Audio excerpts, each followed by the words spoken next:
The scene starts with the courtroom buzzing like it's some sort of legal drama series premiere. The court session begins, announced as Walker v. DeVos. The judge, Jerome, and the audience exchange greetings, as if they're old pals at a reunion, setting a courtroom vibe that's strangely warm, yet serious. Hello, Your Honor. Hello. This is a case of Walker versus DeVos. Thank you, Jerome. Good day, everyone. Mr. Walker, you claim the defendant led you to believe fathered her son, Kamani, for an entire year, but just 6 months ago told you are not father and refuses to let you see him. Miss DeVos admits with a poker face that could win championships that yes, she let Mr. Walker sign the birth certificate and led him to believe he was Kaimani's dad. But now, plot twist, she's adamant he's definitely not the biological father. The stage is set for a courtroom drama that's better than daytime TV. Ms. DeVos, you admit you allowed Mr. Walker to sign the birth certificate and led him to believe he is Kamani's father, but now you say he definitely is not his biological father. Ms. DeVos, he hasn't seen your son in 6 months? Yes. Tell me about that. Miss DeVos explains why Mr. Walker hasn't seen Kaimani in 6 months. It's simply because in her book, he isn't the dad. She regrets letting him sign the birth certificate, kind of like how one might regret a questionable late-night Amazon purchase. She's here today to set the record straight and maybe get a return on that mistaken paternal acknowledgement. The reason why you haven't seen my son in 6 months is because he is not the father.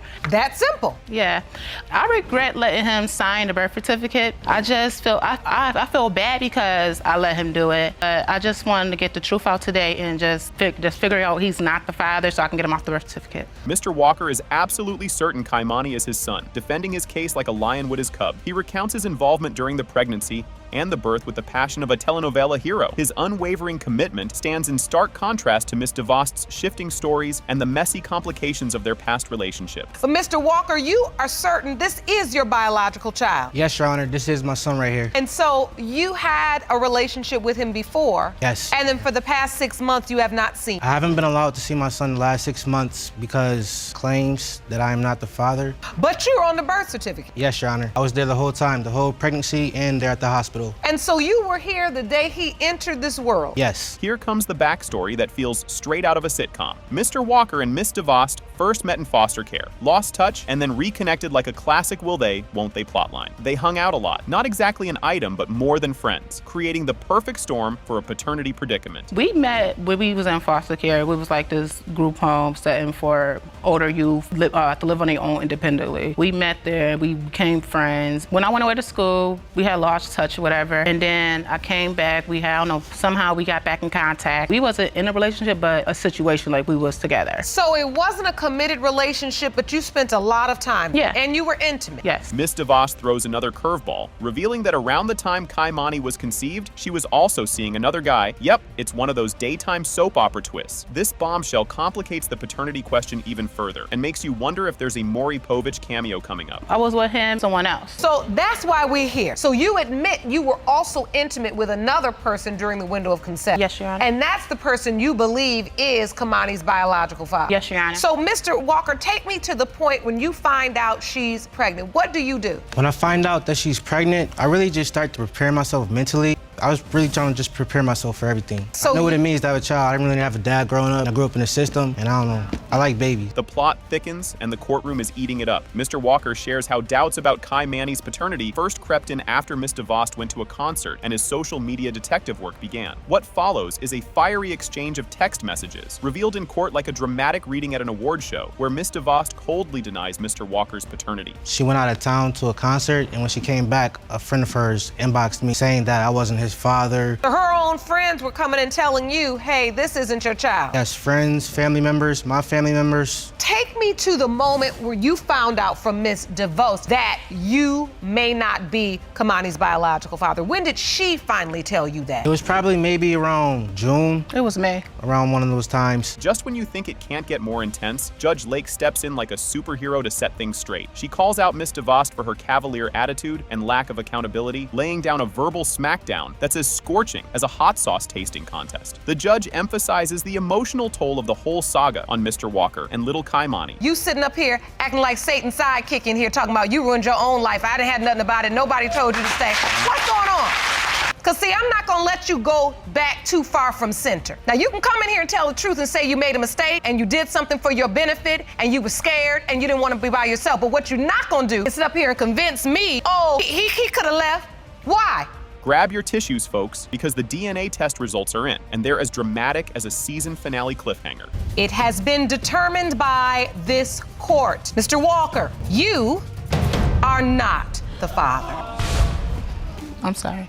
The courtroom kicks off with a bang as the judge makes her entrance, and Jerome rolls out the welcome mat for the legal showdown of Richardson versus Robbins. The stage is set for a legal tangle that promises more twists than a pretzel factory. This is a case of Richardson versus Robbins. Thank you, Jerome. Good day, everyone. Mr. Richardson, you claim you made a huge mistake. You signed the birth certificate of the defendant's 2-month-old son, DeMarlon, even though you doubt you are his father. You want to prove your case before you end up paying child support for a baby you know isn't yours. Miss Robbins fires back with unshakable confidence, claiming Mr. Richardson's only real mistake is denying their son, whom she firmly believes will be proven by DNA to be his. The courtroom air is thick with anticipation as she stands her ground, ready for the genetic showdown. The plaintiff's only mistake is denying your son, because you claim the DNA will prove that he is DeMarlon's father. Mr. Richardson, why'd you sign the birth certificate if you doubted? It was at the moment, and I felt that, I don't know, it may be mine. Why would Mr. Richardson sign on the dotted line if he had doubts? He spills that in the heat of the moment, amidst the delivery room drama. He thought the baby might be his, but whoops, maybe not. The plot thickens and the stakes get higher as the judge dives deeper. He was there during the whole entire time, during delivery and birth, or pregnancy. He was there. And did you try to Asked guilt twice. him into it? Did you guys have a Nope. conversation? Did he express to you any reservation that Nope. he really didn't want to sign this birth Nope. certificate? I asked him, are you sure you want to do this? The audience gasps as Mr. Richardson discusses the baby's surprisingly light complexion, suggesting he looked like a Mexican or something. The courtroom buzzes with whispers and raised eyebrows as he navigates this sensitive topic with the grace of a bull in a china shop. But does that... But he was so, when I saw the baby, he was so white. He looked like a Mexican or something. A I'm Mexican? light-skinned. Come on she's now, light-skinned. let's... I'm light-skinned. Yes, you are. You're very light-skinned. But listen, that doesn't matter. Come in all shapes and sizes, and he just spent 9 months or more in the womb. That's true. The tale takes a twist as Mr. Richardson reveals his backstory with Miss Robbins, including his initial role as her side piece while she was still married. The courtroom's collective jaw drops as the drama escalates with this juicy tidbit. When I was dating her, it was very sneaky.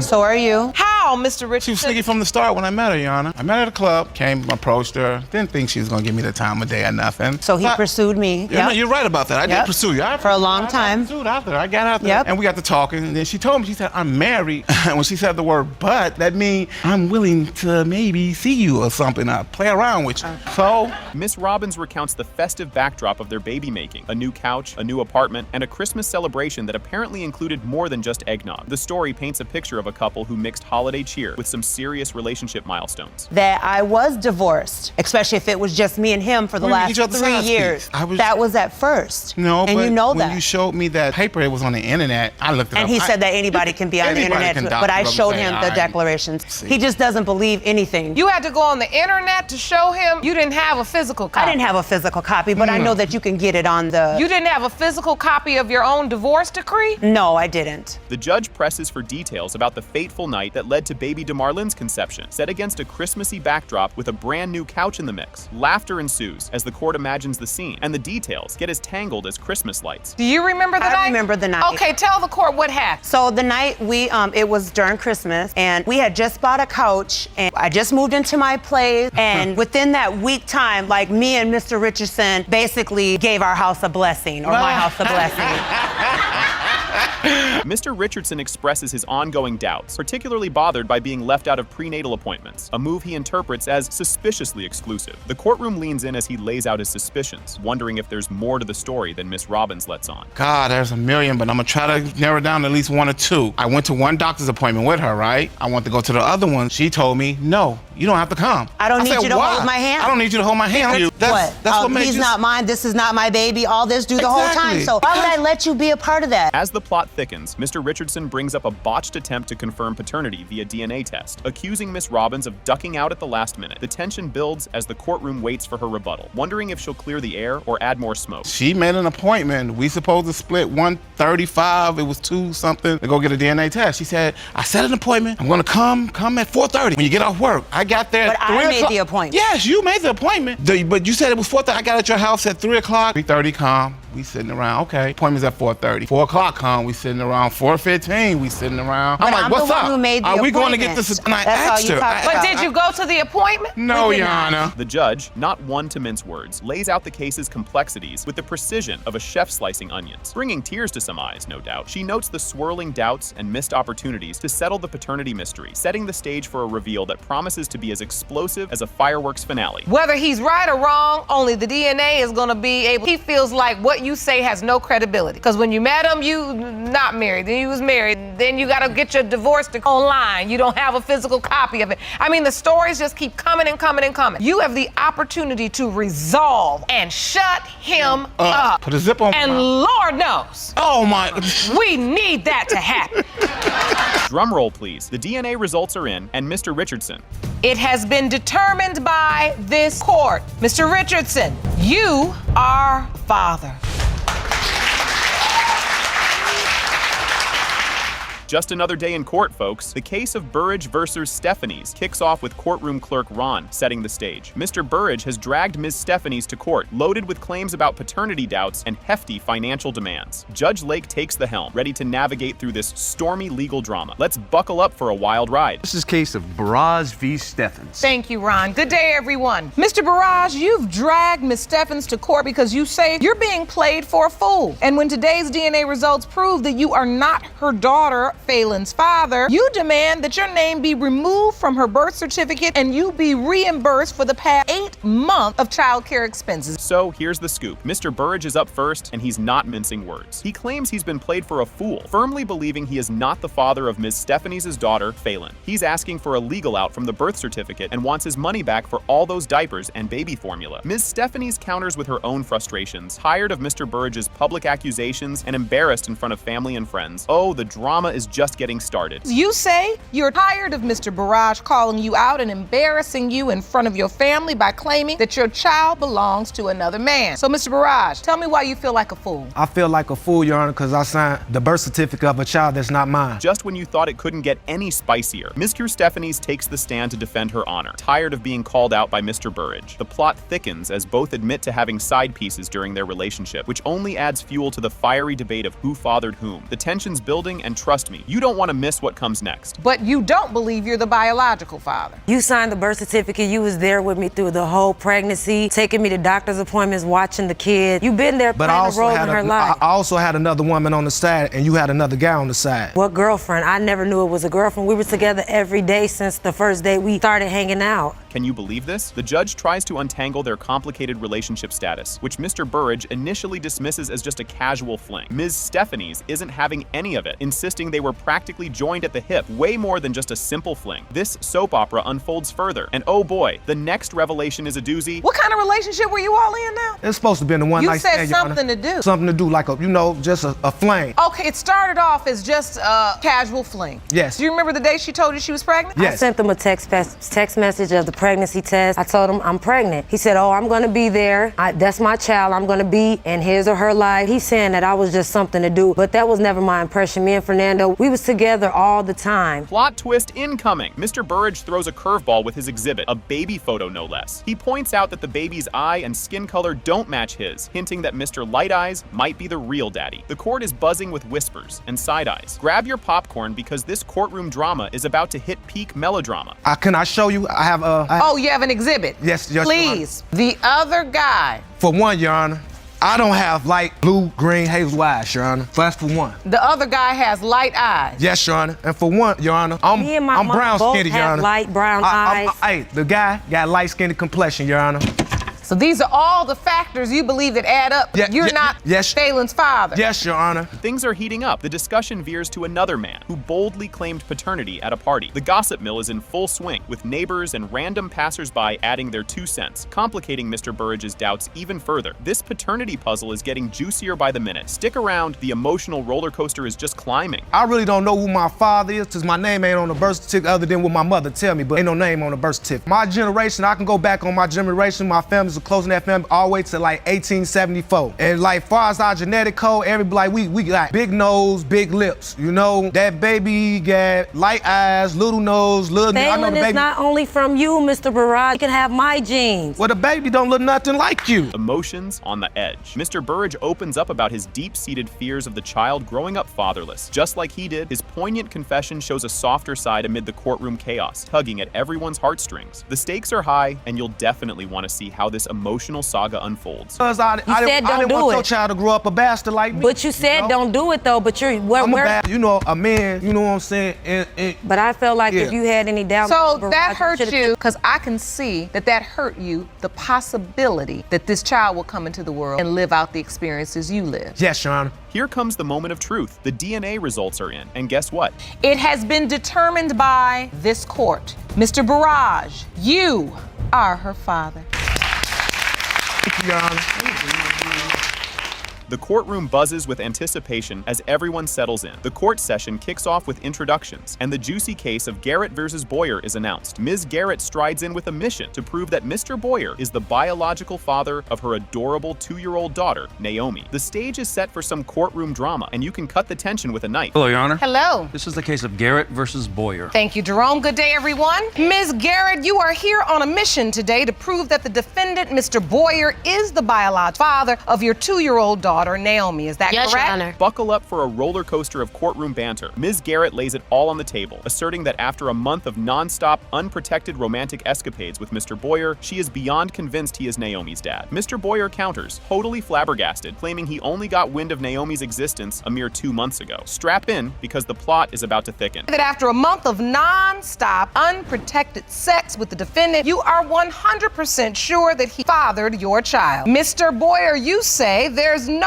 way that you could be the biological father of Ms. Garrett's baby. Her child is 2 years old, and you just learned of Naomi 2 months ago. Here comes the backstory, and it's spicy. We dive into the details of Ms. Garrett and Mr. Boyer's relationship. It turns out they weren't exactly picking out China patterns. Nope, they were just friends with some serious benefits. They clarify that they were not in a committed relationship, but enjoyed a brief, steamy spree of frequent, unprotected sex. And just when you think it's all out in the open, there's more juice to squeeze. We were friends. I met Mr. Boyer back in December of 2014, you know, right away. We made an instant connection, Your Honor. The sex was, we exchanged numbers. We had inconsistent sex, which was amazing. I'm not gonna sit here and fault to nobody. And we had 31 days of sex, unprotected, and... Did I hear you say you had 31 days straight of unprotected sex?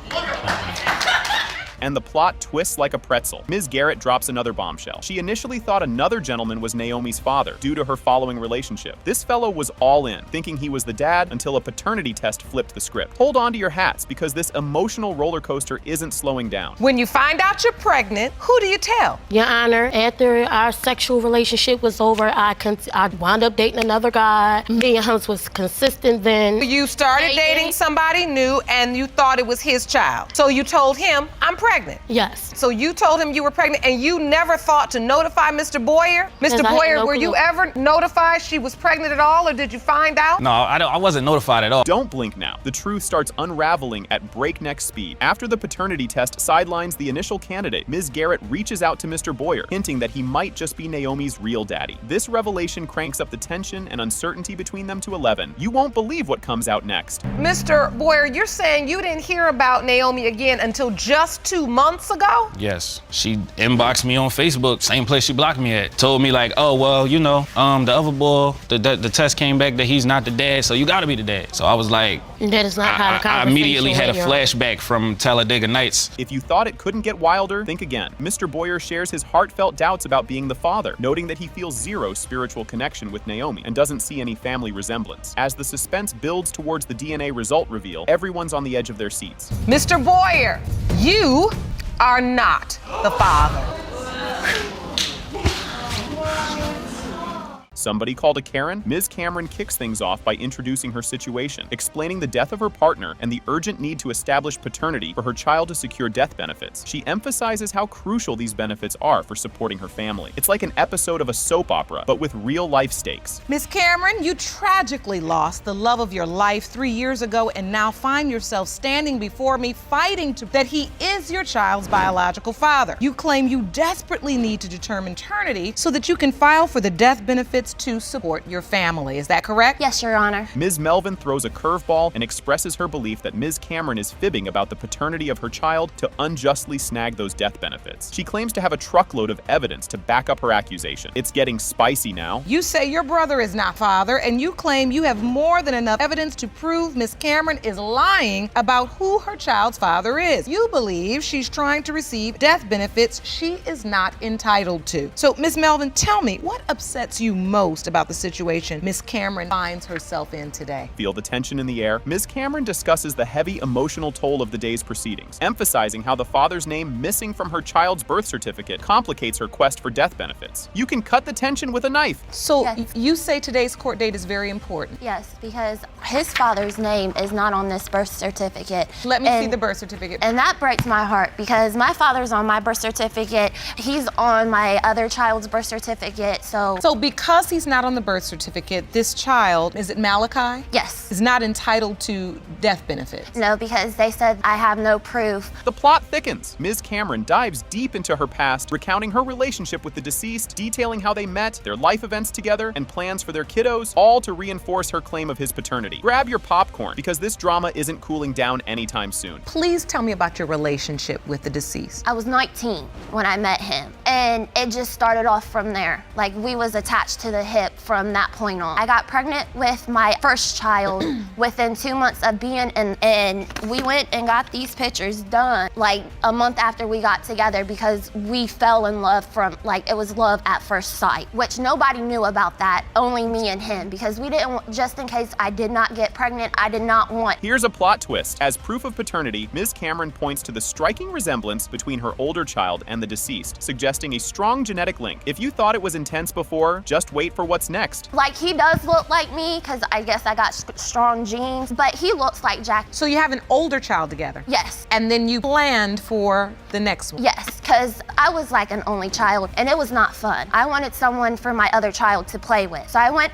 and talked to Mr. Rathert, so he was like, okay, we can go ahead and try, just let's keep it under wrap. Miss Melvin, during this time, your brother's in a relationship with Miss Cameron. You know about her, right? Correct. The drama escalates. Ms. Melvin shares a tale about the deceased doubting the paternity based on a past STD incident, cranking up the dispute over the child's paternity to a whole new level. This courtroom drama is turning into a full-blown thriller. And so I'm like, oh, okay. I said, go up there and get tested. Take her to get tested. And he said they both got treated. Made you believe she was cheating on him because of this situation. The situation. Is that what happened? I found out I had the STD when I was pregnant with my daughter. So we don't know who that came from because he was out in the streets, his lifestyle. Family began to believe you weren't just sleeping with their brother. Correct. More twists? Absolutely. Upon hearing about Ms. Cameron's pregnancy, Ms. Melvin expresses doubts and recalls her brother's shaky reaction, adding more layers to this tangled narrative. Things are about to get even more convoluted. The next week, he passed away. And how did you find out? I went downstairs to go to the bathroom, and I came back upstairs to go to bed, and he was snoring before I went downstairs, so I didn't think nothing of it. When I came back upstairs, he was not snoring. Because of the lifestyle he was living, every night I would put my hand on his back to make sure he was still breathing. At the time I put my hand on his back, he was already gone. His lips was purple. Just when you thought it couldn't get more dramatic, Ms. Melvin recounts a pivotal conversation with her brother at the hospital, where he voiced doubts about the paternity of the upcoming child. The suspense is building, and you'll want to hear what comes next. I had to take my brother to walk away. We walked over to my brother, Jay. He told me, he was like, I'm not sure if this baby's even mine anyway. Why would he say that? He's the one that wanted it too. His brother said to you I don't know if this is my child. I don't believe that, because he was excited when I told him that I was pregnant. He jumped up and down saying, please God, let it be a boy. I need a boy in my life. This is heart-wrenching. Ms. Cameron describes interpreting signs in ultrasound images as indications of the deceased's presence and support, showcasing her emotional state and hope for confirmation of his connection to their child. The emotional roller coaster isn't over yet. In this courtroom, I handle paternity. So this is beyond my area to refute. Listen, they say when people pass to the next level of life and living that they don't leave us. So if that's what you see, I am not the one that's gonna tell you you don't. So Miss Melvin, when you look at that, do you feel like maybe your brother was sending a sign that he was still with Miss Cameron? I don't. Here comes the big reveal. The judge finally drops the bombshell. The DNA test results are in. It has been determined by this court. Miss Duhamel is related Malachi Ratner. Jesus. Thank you. Now do you believe me? I was being honest with you. Mr. Abbott throws down the paternity challenge after Ms. Lassio drops a bombshell about her steamy weekend fling, coincidentally around Easter. The crowd's reaction, total disapproval. It's a soap opera moment right there, putting Mr. Abbott's doubts about being the daddy front and center. Just wait, the story takes an even more dramatic turn next. You'll want popcorn for this. She had messed up and she had slept with the other dude, that this could possibly not be my child. And I asked her, what do you mean? She told me that I could only be the possibility, but right when she got her first ultrasound, she found out the conception date, and it was Easter. She slept with him and me that Easter weekend. Did that really just unfold before our eyes? In a plot twist you didn't see coming, Ms. Lassio spills the tea on her little escapade. She reached out to an old flame during a rough patch with Mr. Abbott, leading to a one-night reunion. This juicy bit is crucial as it sets up the big question. Who's the daddy? You won't believe what's revealed in the next segment. Hang on to your seats, folks. So when I was hanging out with one of my friends and I reached out to another guy, and whenever I reached out to him, we ended up hooking up. We hooked up one time, and then I was back together with Jake. And when you say hook up, that means you had sex. Yes. Did you use protection? No, we did not. What a shocking development. Mr. Abbott's world turns upside down when he finds out about Ms. Lassio's secret rendezvous through a buddy and a dubious social media account. Talk about drama. His trust is in pieces, and he's rethinking everything about their romance, underlining just how hurt he feels and the betrayal that could rewrite their future. Keep watching. The tension escalates further. She sat there and lied to me the whole time, saying she didn't do anything. There's nothing to worry about. I wouldn't do this to us. And I sat there and I did my little investigation a few hours after she went to bed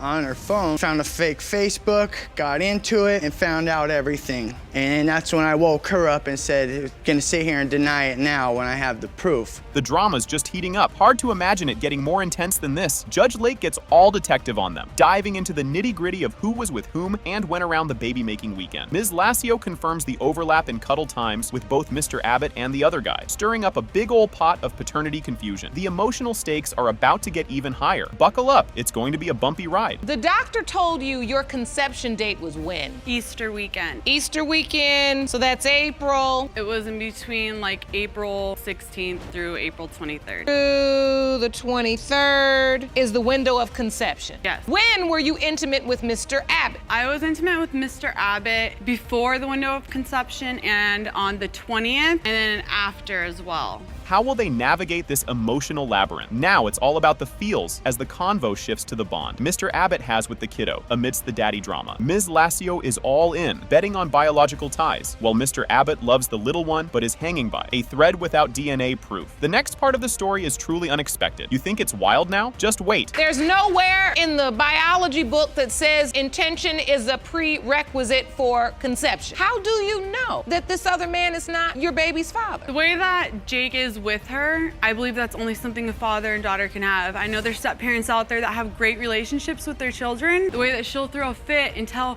her dad will look down at her and pick her up. Father and daughter relationship, that's their bond. This moment is absolutely pivotal. Boom, Judge Lake drops the mic. It has been determined by this court. Mr. Abbott, you are not her father. I'm so sorry. In a dramatic courtroom opener, Ms. Tillis lays down the law by declaring that Mr. Jalek, the so-called defendant, not only got her pregnant, but is now ghosting her and their adorable 2-month-old son, Jadens, pushing her right into financial drama land. She's super confident that today's DNA test is going to pin the paternal badge right on Mr. Jalek's lapel. Just wait until you see what happens next. Ms. Tillis, you claim the defendant got you pregnant and now refuses to do anything for your 2-month-old son, Jadens, leaving you in financial distress. You claim today's today's DNA test will prove that he is Jadenson's father. Seriously, can you believe this guy? Mr. Jalek snaps back, totally adamant that he isn't the father. He's got some medical papers to wave around, which he thinks will clear his name, setting up a showdown you won't want to miss. The room's heating up, and the next part, oh, it's juicy. You say you are 100% certain you are not her child's biological father and have medical evidence to support your claim. Is that correct? Yes, Your Honor. So, Ms. Tillis, you say the defendant's paternity denial has left you in financial trouble? Yes, Your Honor. Explain. The day my son was born, he has done nothing for my child. Nothing? Nothing at all. Not a dollar? Not a dollar. Grab your popcorn, folks. Ms. Tillis isn't holding back. She dives deep into the tough life of a single mom, battling through her postpartum blues and a shrinking wallet. It's real talk with tears and all, showing just how messy life can get behind the legalities. And guess what? It gets even more real from here. And you're doing this all by yourself? Yes, Your Honor. Tell me, how is this affecting you? It hurts. Before I was pregnant with Jadens, I was having issues that I told Mr. Jalek about. I was hoping that he would be there for me, but he turned his back on me. Mr. Jalek, did you turn your back on the baby? No, Your Honor. Ms. Tillis and Mr. Jalek were college buddies, starting off all casual with some friendly hair braiding sessions that turned into something, well, a bit more tangled. It's the perfect setup for today's courtroom drama. You'll want to stick around for the next chapter. I was going to college for my associates in business where I met Miss Tillis. And at that time, I had long hair, so she's at school for nursing at the time, but she's a cosmetologist also. She started braiding my hair, and she started lightweight spending nights with me at my home. I had a 3-bedroom house. She used to come over. I moved in with him. Wait a minute, she said she moved in. Did she move in, or were you just braiding and bedding? That's what it was. It was both, but over time, I moved in with him. Just when you thought it couldn't get more twisted, Ms. Tillis drops a bombshell. She was sending nudes to her ex while still shacking up with Mr. Jalek. Talk about stirring the pot and complicating who the daddy might be. Don't go anywhere. This roller coaster's only going up. Why am I looking at your phone and you got nude pictures going to your ex? Why you ain't with that ex? Ms. Tillis, were you sending naked pictures to your ex while you were living in his house? I was.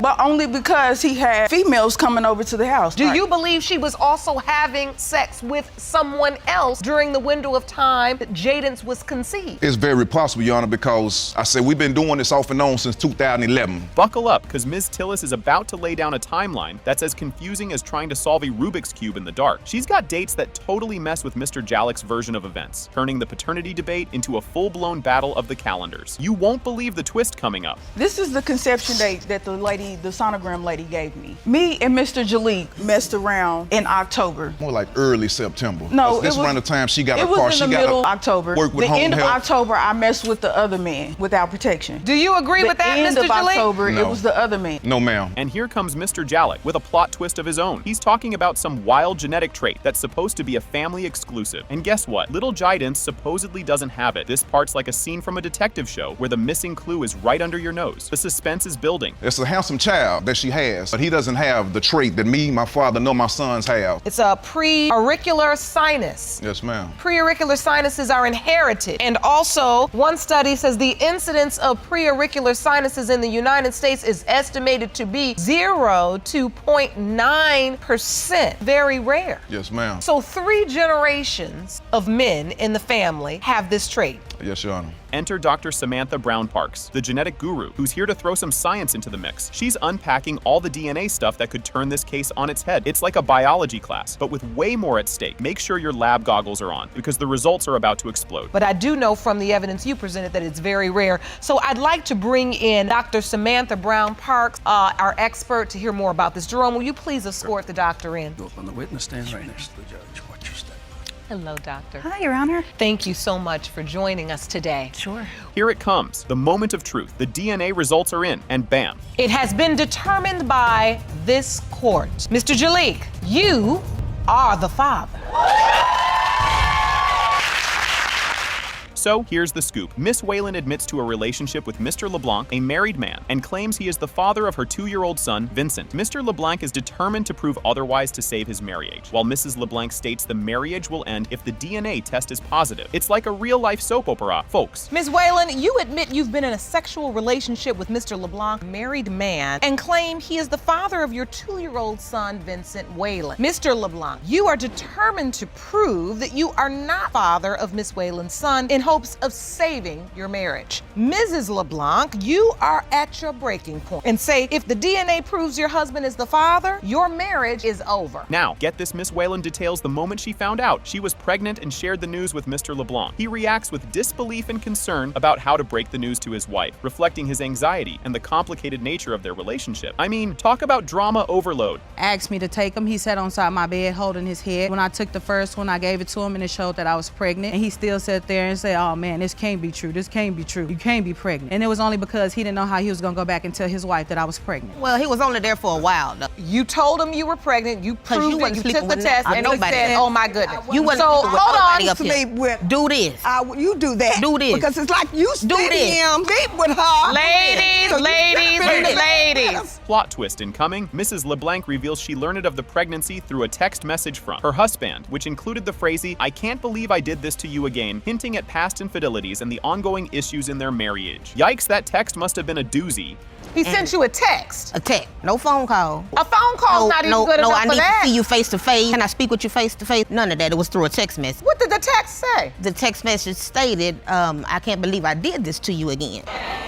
Again. Just when you thought it couldn't get any juicier, it is revealed that Mr. LeBlanc has previously fathered another child, Jaden, with Miss Whalen, indicating a recurring pattern of betrayal and complicating the family dynamics further. Seriously, this guy's making quite the habit out of this. So wait a minute, there was another time? Yes, ma'am. Prior to Vince, there was Jaden. Who's the mother of that child? I am. That's my 3-year-old. Mr. LeBlanc, really? We all make mistakes in life, some more serious than others, but to make the exact same mistake again. And that's, Your Honor, why I didn't want at that time when she was telling me about Vincent, her being pregnant with Vincent. Hold on to your hats, Keisha. Mr. LeBlanc's wife expresses doubts about Vincent's paternity, citing Miss Whalen's promiscuity and the complex emotional landscape surrounding the ongoing affair. It's like every minute there's a new bombshell. No, Your Honor, I do not. Why? Her promiscuity. Promiscuous, very promiscuous. Like I said, the male man. Not only that, you sleeping with a married man. So hold on. So why not? You ain't gotta sleep with a married man if he come to you. Why not? Hold on. You came to you because you were easy. Hold on, Miss LeBlanc. He couldn't do what he wanted to do. Is your husband's biological child. You're saying that this marriage is over? You're finally done? I'm at my breaking point.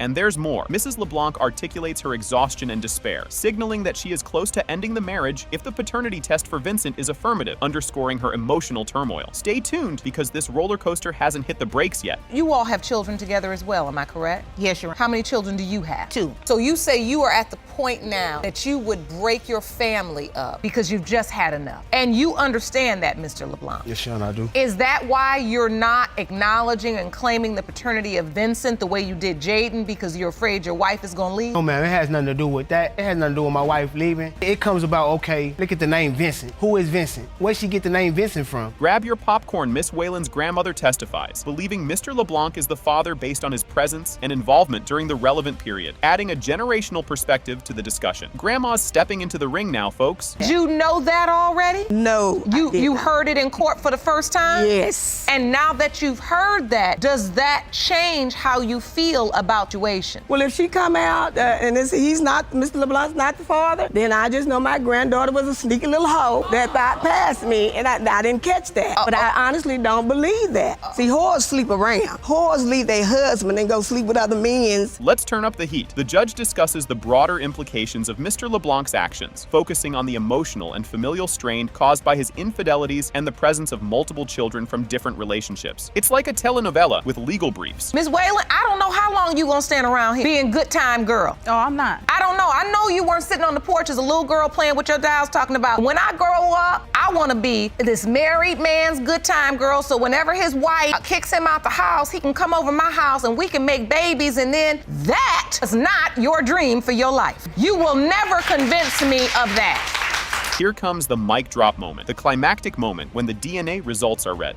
It has been determined by this court. Mr. LeBlanc, you are the father.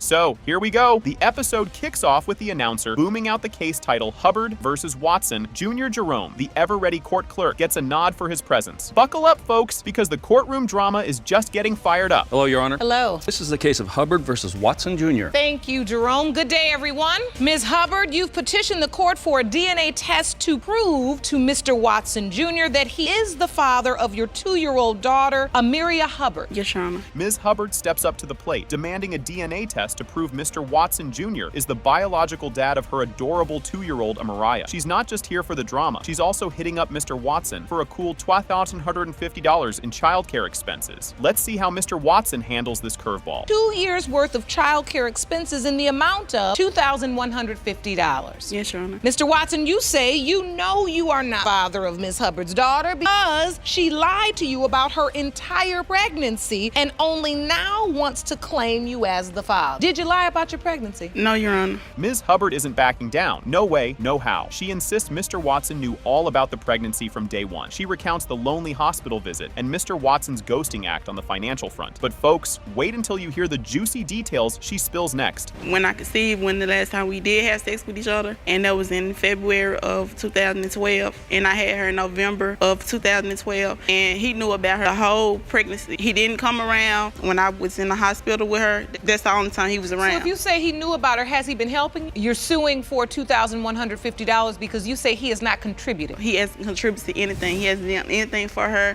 You're not ready for this. In a plot twist worthy of a telenovela, Ms. Hubbard reveals she maced Mr. Watson for bailing on gas money while she was pregnant. The audience can't help but chuckle at this spicy retaliation. You think that was wild? Just wait for what's coming. Did I see him while I was pregnant with her? And I maced him. You maced him? Yes, ma'am.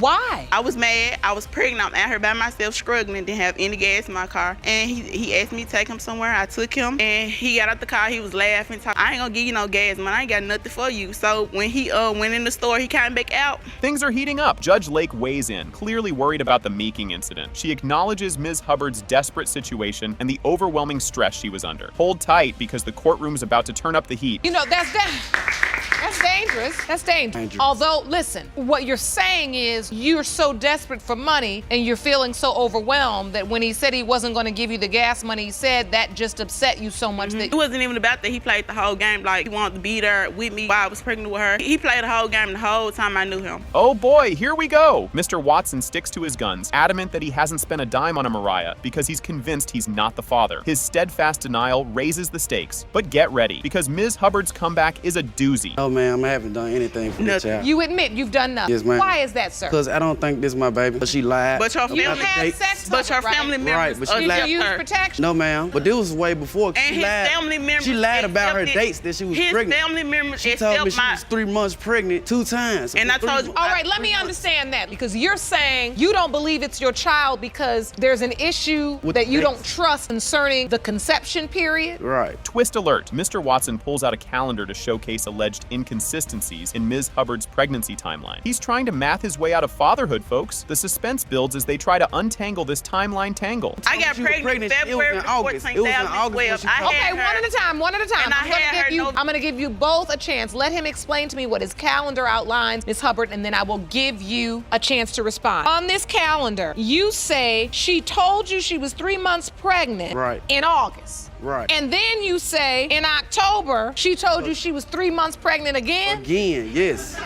And just when you thought it couldn't get more bizarre, the convo shifts to an ultrasound debate, with Mr. Watson arguing that the baby pics don't line up with the pregnancy timeline Ms. Hubbard claimed. Fasten your seatbelts because we're diving deep into the drama. I believe it was somebody else's ultrasound. I was four and a half months pregnant on that picture, and that's when they zoom in to see how your baby growing and maturing and see if you at your right stage. That's her when I was 4.5 months pregnant. But she showed me that ultrasound. Well, you feel like she was lying. The whole time. And her motive to lie is what? Because she wanted to have a baby by me. You gotta see this to believe it. Mr. Watson introduces a diary he found, suggesting Ms. Hubbard was playing the field during the alleged conception period. The diary is stuffed with old condom wrappers. Talk about keeping mementos. But folks, the revelations just keep on coming. You found a diary and you created it? Right, when I had the diary. It's, I was at her house one day. You know how you hand me that? What is that? It's a diary. Right, and she too old to have a diary. Okay, they let you know. This is a diary that you found? I was in her room home one day. You know, she was in the shower, And the when diary was on her dresser. Grab your tissues. This part's a tearjerker. Ms. Hubbard shares the struggles of juggling childcare for 5 kids and caring for her disabled mom, all on her lonesome. The judge's empathy shines as she calls for resolution. We're nearing the grand finale, and it's going to be monumental. And he still asked me to come. He still asked me to bring her to him. He still wants that's a lie. He been watching her. He watches her. He been watching her since she's been born, like probably about 5 or 6 times. She done even spent the night over there with him. so Why are bad. you asking me to bring her to you? Why are you keeping her? Why are you spending time with her? You say you keep the baby because you feel sorry for the baby or for Miss Hubbard? For Miss Hubbard. You ain't gotta feel she's She straight. only crying to my this your It don't baby, matter. this your You don't baby have to- for a DNA test. You've asked for a DNA test. Drum roll, please. The DNA results are in, and guess what? Mr. Watson, you are Amaria's father. Deadbeat. Like I told you. Right. Sorry.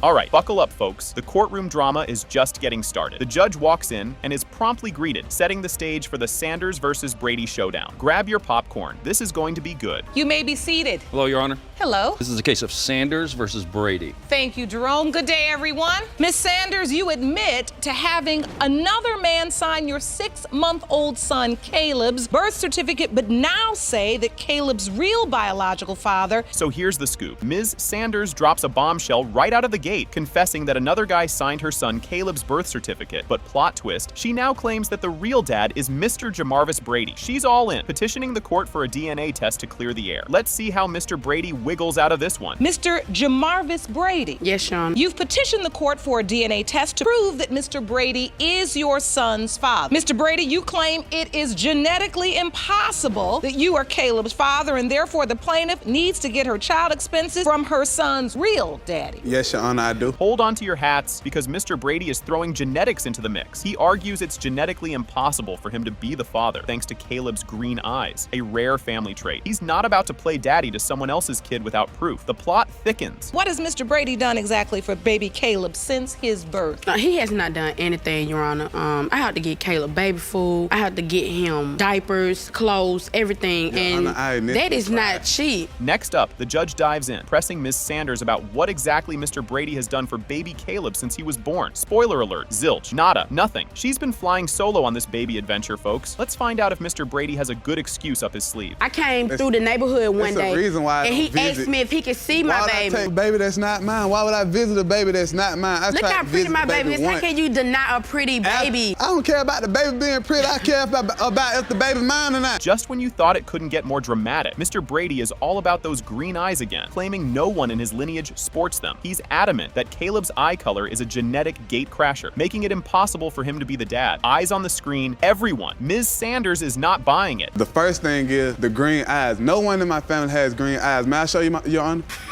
Starting with my grandparents. My grandma don't have green eyes. My granddaddy don't got green eyes. My mama or my daddy. Her either, obviously. I definitely don't have green eyes. I'm trying to figure out where these green eyes come from that's on this baby. Because it ain't my family.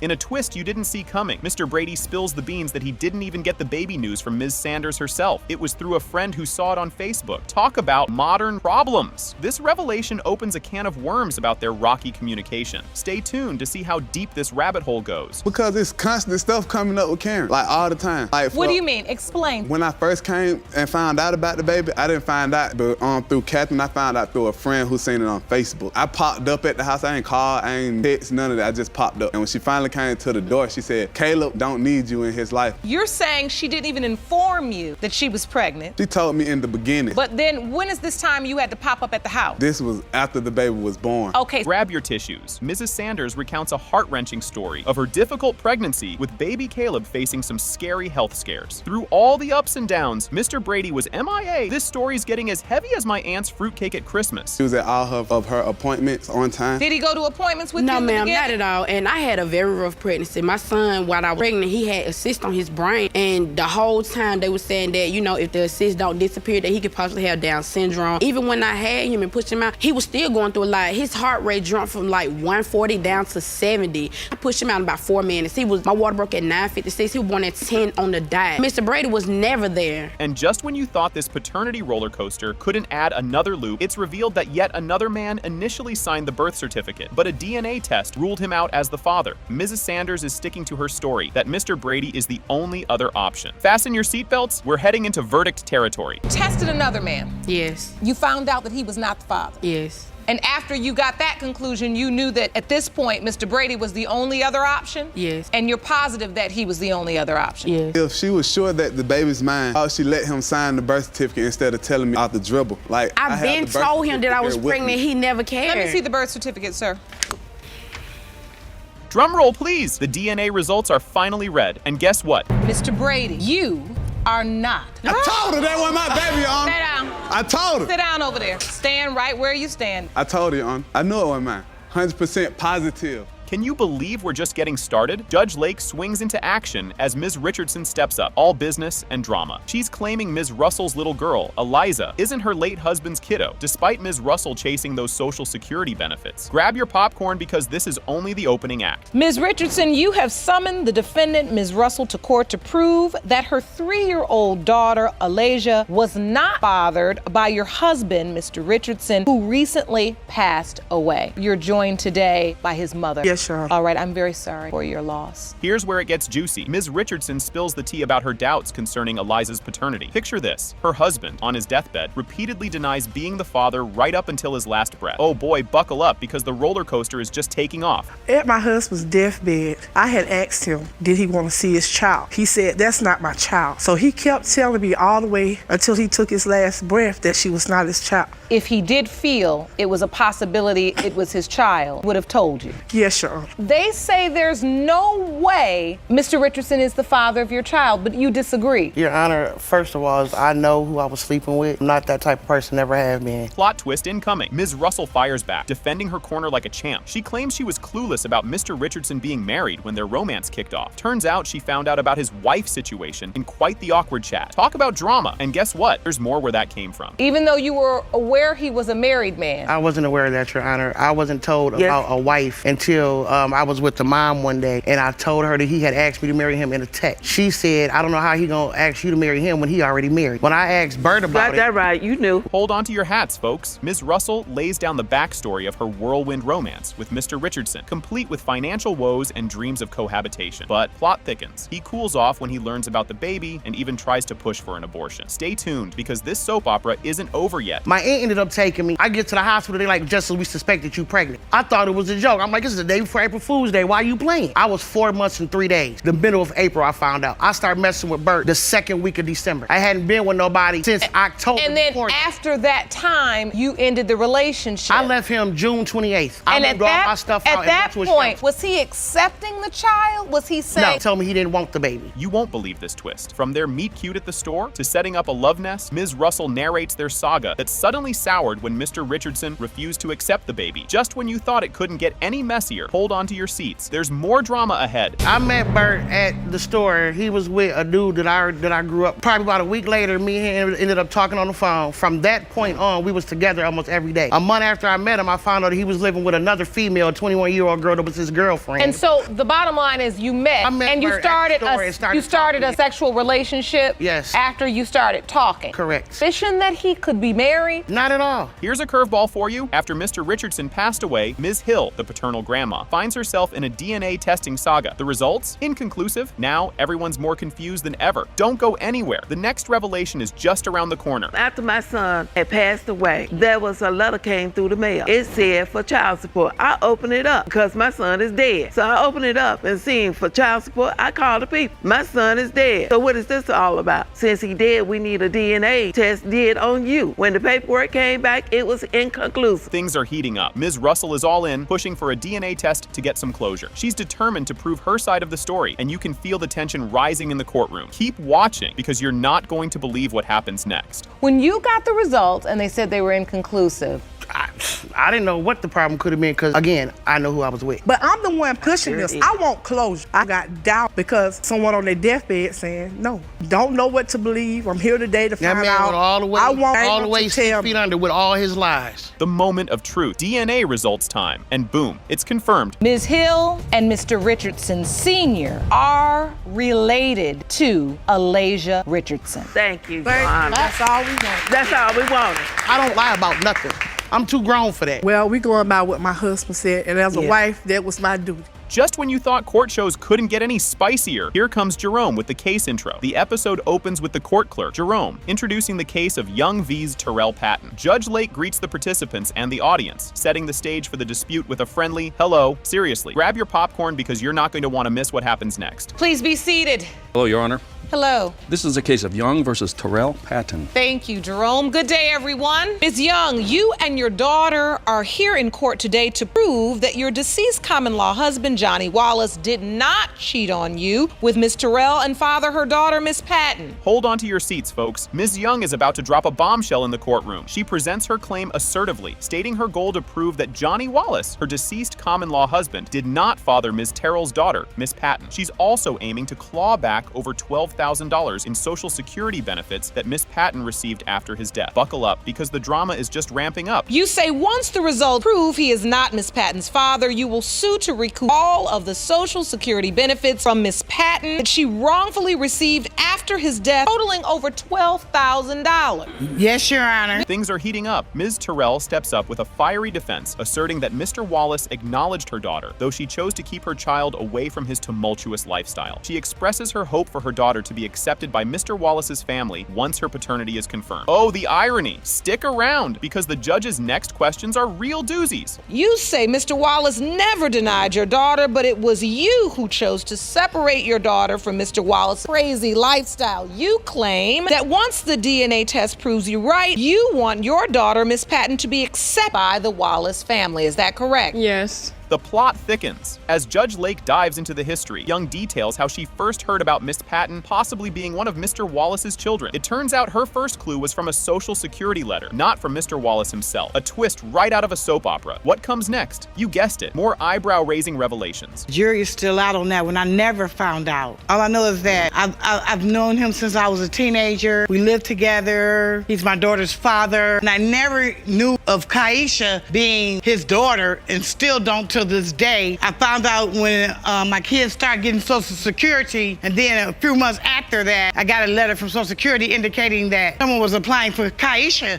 Just when you thought it was safe to breathe, Ms. Terrell throws another curveball. She confirms that Mr. Wallace recognized her daughter and sheds some light on his complicated romantic entanglements. The audience's reaction? Audible gasps, and probably some eye-rolling at home. Don't go anywhere. The emotional roller coaster is just picking up speed. You say that Mr. Wallace acknowledged your daughter? Yes. And his family? Yes. Me and Mr. Wallace was going with each other. We was together every day. We would go out. Did you know he was in a relationship with Ms. Young? He had other baby mamas. He was around with all of them. Grab your tissues, because things are about to get teary. Miss Patton recounts a poignant and somewhat awkward memory of meeting Mr. Wallace, who abruptly confirmed he was her dad in a fleeting encounter. This bittersweet moment leaves everyone, including Miss Patton, with more questions than answers. And guess what? The emotional revelations are far from over. And it kind of went back and forth, and he was like, well, I'll talk to you later. I gotta go. Took care of some other stuff around the house, and then he shortly left after that. He left the house, and you were still there. That encounter, and the way you remember it it's amazing, actually. Just a young girl, 8 years old, having that kind of encounter. Did you ever hear